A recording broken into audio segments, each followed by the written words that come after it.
Fala pessoal, hoje vamos falar sobre Dividend Yield on Cost e como ganhar bastante dinheiro aí recebendo mais dividendos. E vamos entender também por que investir em ações com Dividend Yield mínimo de 6%, sendo que a Selic aí está 13,75%. Primeiro a gente tem que entender por que o mínimo 6%, né? Por que foi definido pelo mercado esse Dividend Yield mínimo de 6%. Então, para a gente entender isso aqui, eu quero mostrar para vocês esse livro, o livro do Décio Bazin, Faça Fortuna com Ações, antes que seja tarde. Esse livro aqui eu vou deixar na descrição, caso você queira comprar o link aí na Amazon. Vou deixar na descrição e no primeiro comentário fixado, tá? Então vamos entender o que ele fala nesse livro. Ele ficou bem famoso lá na década de 90, tá? Já com esse livro. Então olha só, o método Bazin é voltado para quem deseja construir uma estratégia de investimentos focada no longo prazo. Então é a mesma estratégia que a gente. Pegar ali os dividendos e ir reinvestindo, sempre focando no longo prazo, até a gente receber aí uma quantia tranquila de dividendos. Aqui ele explica o que é o Dividend Yield, né?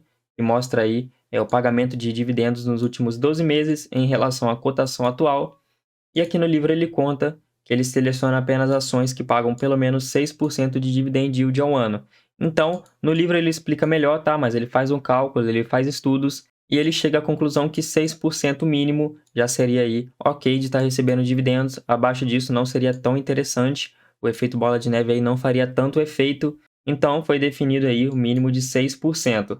Mas mesmo assim, né? Por que investir em ações com mínimo 6%, sendo que a renda fixa está pagando 13,75%? Porém, antes a gente tem que se atentar aí a dois fatores na renda fixa. E a primeira é que a Selic ela é variável, ela não é fixa, tá?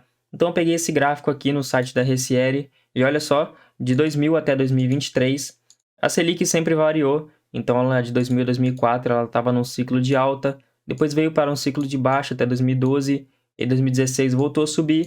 A época da pandemia ela teve que cair para controlar a inflação, e aí depois que acabou a pandemia, né, a inflação voltou a subir, e aí teve que subir os juros. E percebam que sempre que o juros sobe, ele cai, então fica fazendo esse ciclo sempre, tá? E aqui perceba que a gente já está no topo, vamos dizer assim, da Selic, então a tendência é ela voltar a cair.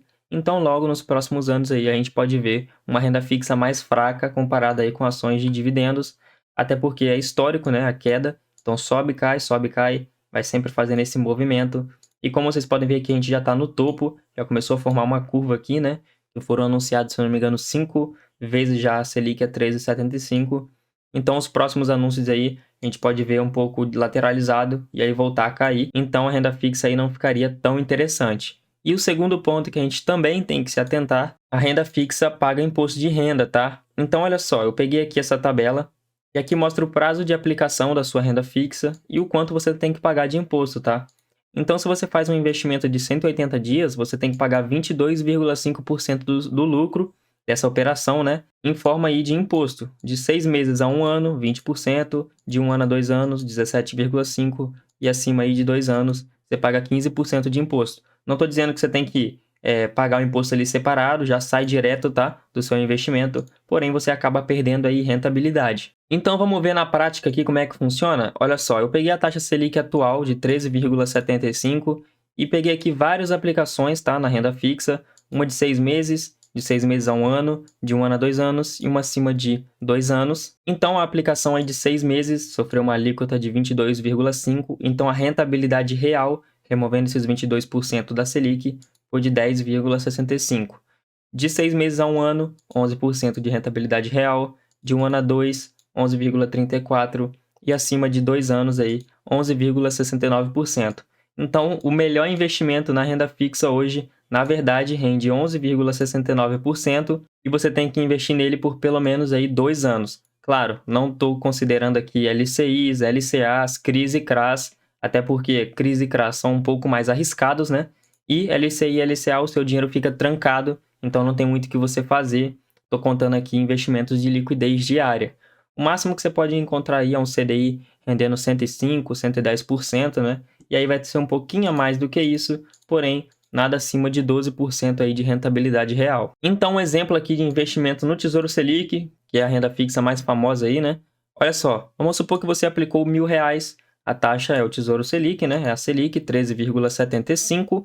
Claro, tem às vezes que é um pouquinho a mais, né? 3,75 mais 0,1, mas não vou estar considerando isso para ficar mais simples. Você deixou no prazo de 1 ano, então o valor final aí ficou R$ 1.137,50. Então você teve um lucro de R$ 137 reais. Porém, a gente viu lá na tabela que a alíquota, para quem deixa no prazo de 1 ano, é de 17,5. Então a gente tem que pegar esse lucro menos 17,5. O seu lucro real aí foi de R$ 113,43. Então o valor final aí do seu investimento, você ficou com R$ 1.113 reais. E a rentabilidade final, na verdade, não foi 13,75, foi 11,34%. E agora que você entendeu que a Selic é uma variável e que os investimentos aí na renda fixa sofrem imposto de renda, vamos comparar agora a renda fixa com ações de dividendos.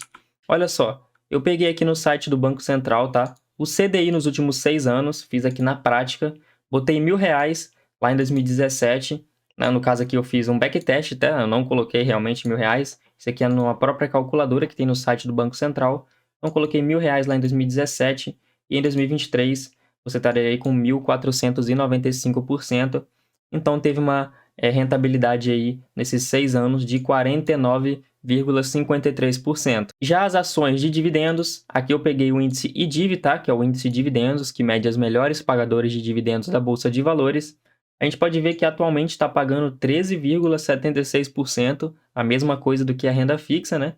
Fora que a renda fixa, como eu mostrei, paga imposto de renda, então aqui já é líquido, 13,76%. Então só aqui as ações de dividendos já estão pagando mais, porém vamos olhar na média, tá? Então eu montei uma tabela aqui, 6 anos de CDI versus ações de dividendos. Então nessa coluna temos aqui a renda fixa e aqui temos as ações de dividendos.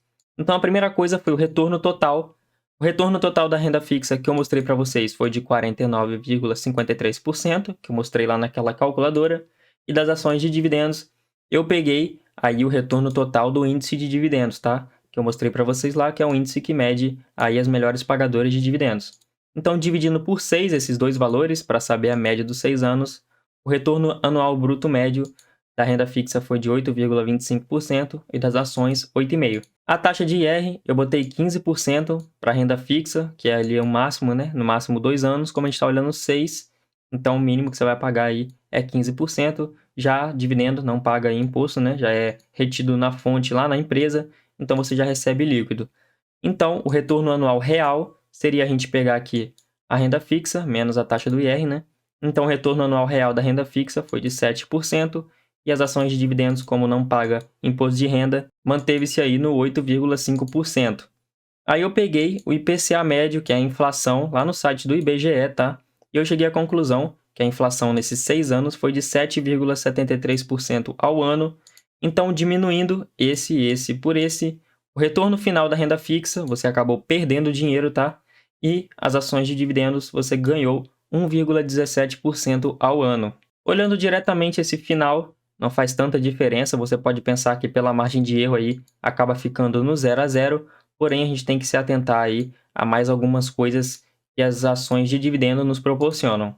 Então, olha só, algumas observações. Primeiro, o IDIV entregou 8,5% ao ano de dividendos, que eu mostrei para vocês, mais o crescimento de 11,63% ao ano nesses 6 anos, tá? Então, entregou os 8,5% de dividendos, mais o crescimento das ações, tá? A valorização. O índice cresceu em média aí 11,63% ao ano nesses 6 anos.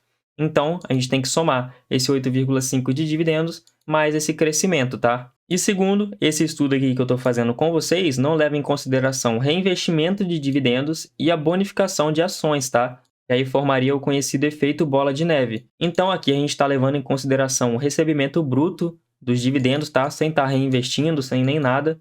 Porém, a gente tem que levar em consideração que se a gente reinvestir os dividendos e receber bonificações, a gente vai aumentar aí o nosso efeito bola de neve nas ações. Caso você tenha interesse em entender como é que funciona o efeito bola de neve, para você estar ganhando aí muito dinheiro, eu tenho uma playlist que eu já fiz aí vários backtests de várias ações sobre o efeito bola de neve, eu vou deixar aí no card. E temos também uma terceira observação, tá? Que essa daqui eu vou explicar melhor, que é o Dividend Yield on Cost, tá? Então vamos lá, pessoal. Olha só, Dividend Yield on Cost explicado.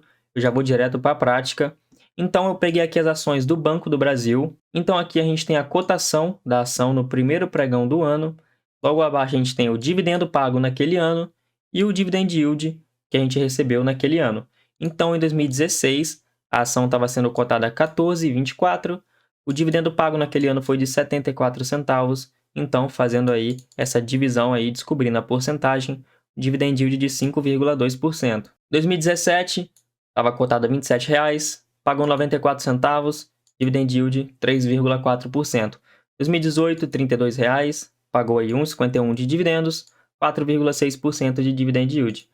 Olha só 2020, né, que chegou a bater R$ 53,00 as ações, pagou somente 1,48, então a gente teve aí um rendimento, um dividend yield ao ano de 2,75%, muito abaixo aí de 6%, né? 2021, 7%, e em 2022, que foi um ano bem interessante, por causa da Selic, né, que o banco ele ganha dinheiro emprestando dinheiro, né? Então, custava R$ 40,73, pagou 4,17, 10% de yield. Porém, agora imagine que você comprou as ações a esse preço em 2016, a esse preço em 2017, a esse preço em 2018 e assim por diante, tá? Foi comprando aí em todos os anos. Vamos ver o que acontece em 2022? Olha só, eu peguei o DPA de 2022, que foi de R$ 4,17, o dividendo pago, né, de 2022. Então, as ações que você comprou em 2016 te renderam aí 4,17. Então, tivemos aí um dividend yield on cost de 29%. 2017, 15%, 2018, 12%. Olha só, 2020, que foi o pior ano, lembra? Pagou 2,75, porém, se você pagou muito caro, mesmo assim, o dividend yield on cost compensou e você recebeu 7,8%, sendo acima de 6%, tá? 2021, 11% e em 2022 a mesma coisa, né? 10,2%. Caso ainda ficou um pouco bagunçado, é só você pensar no seu preço médio, tá? Então, olha só. Imagina que o seu preço médio no Banco do Brasil é de R$ 30,00 e aí 2022 foram pagos 4,17. Então, a gente faz esse cálculo para descobrir a porcentagem aí de dividend yield. Então, o seu dividend yield on cost é de 14%. Agora, se o seu preço médio é mais caro, R$ 40,00, e o dividendo é o mesmo, tá? Então, a gente faz esse cálculo para descobrir aí a porcentagem de dividend yield, chegamos a um dividend yield on cost de 10,4%. Então perceba que quanto mais barato você paga na ação, melhor o seu dividendo aí, consequentemente você vai receber mais dividendos. Não estou falando para você ficar focado aí no seu preço médio, pensar somente nele, tá? Defina um preço teto nas suas ações para você não ficar preso ao preço médio e ficar comprando só abaixo dele. Defina aí um preço teto, eu sempre recomendo. Caso você não saiba, eu vou deixar um link aqui de um vídeo que eu ensino a calcular preço teto, tá? Então, qual a conclusão desse estudo que eu apresentei para vocês? Ações pagadoras de dividendos oferecem mais rentabilidade que a renda fixa. Foi o que eu mostrei para vocês naquela tabelinha. A renda fixa acabou perdendo dinheiro, né? Menos 0,32% ao ano. Já as ações aí de dividendos ganharam um pouquinho, porém, se você considerar aí o reinvestimento de dividendos e bonificações, você recebeu muito mais. Ações oferecem maior rentabilidade quando se soma o dividend yield on cost com a rentabilidade anual da carteira. Então vocês viram lá que o dividend yield on cost aumenta bastante o seu dividendo, é só você saber comprar suas ações aí a bons preços. Nem sempre a Selic estará alta e trará bons investimentos na renda fixa. Um exemplo prático é a pandemia, que a Selic bateu 2,75%, então nenhum investimento na renda fixa valeria a pena, enquanto naquela época as ações seguiam pagando aí bons dividendos. E por último, reinvestir os dividendos e ganhar bonificações formará o efeito bola de neve no longo prazo. Caso você ainda não saiba o que é o bola de neve, vou deixar aqui de novo um vídeo que eu faço o efeito bola de neve nas ações do Banco do Brasil, para você entender na prática como funciona e como ganhar muito dinheiro aí com o efeito bola de neve. Mas então é isso, pessoal. Vou ficando por aqui. Muito obrigado para quem ficou até o final. Espero que o vídeo tenha ajudado. Se você gostou, se inscreve no canal, vai estar ajudando bastante. Deixa o like no vídeo. Clica no botão Seja Membro. Você sendo membro vai estar ajudando demais o canal. E em troca, sempre que sair um vídeo analisando carteira dos inscritos, vou dar preferência para a carteira dos membros, tendo uma análise mais técnica. E eu também aqui na aba Comunidade sempre posto alguma coisinha para os membros. E me segue também lá no Instagram. Vou deixar o link aí na descrição, se você quiser me mandar uma mensagem lá, pode ficar à vontade. E se esse vídeo ficou alguma dúvida, deixa aí nos comentários que eu respondo todo mundo. Mas é isso, pessoal. Muito obrigado para quem ficou até aqui. Valeu!